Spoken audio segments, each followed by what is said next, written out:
একটা দিদিভাই কমেন্ট করে বলেছিল, তুমি ঠিক কত মাস থেকে বুঝতে পারছো তোমার বেবির মুভমেন্টটা। তো দিদিভাইকে বলতে চাই, যেহেতু আমার এটা দ্বিতীয় বাচ্চা, তাই প্রথম বাচ্চা আর দ্বিতীয় বাচ্চার অনুভূতি কিন্তু দুটোই আমার আলাদা।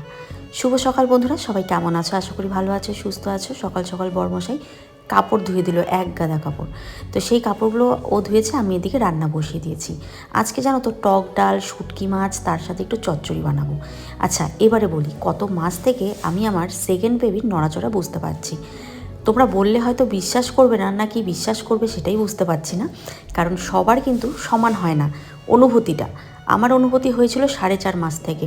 বিশ্বাস করবে, 4.5 মাস থেকে আমি পুরো নড়াচড়ার অনুভূতি পাই। তো যেটা কিনা একটা পুরো বেস্ট মোমেন্ট হয়েছিল, সে প্রথম বেবি হোক আর দ্বিতীয় বেবি হোক। কিন্তু আমার যখন প্রথম বেবি হয়েছিল তখন কিন্তু আমি 6 মাস 6.5 মাসে অনুভূতি পেয়েছি নড়াচড়ার। তো এক্ষেত্রে একটু তো আলাদা বটেই। আমার সাথে যা হয়েছে এটা যে সবার সাথেই হবে তা কিন্তু নয়, আমার সাথে ঠিক যেটা হয়েছে সেটাই বললাম। তো দ্বিতীয় বেবিটা আমি 4.5 মাস থেকেই নড়াচড়া বুঝতে পেরেছি।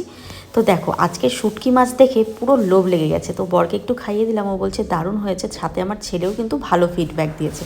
তো আজকের জন্য টাটা।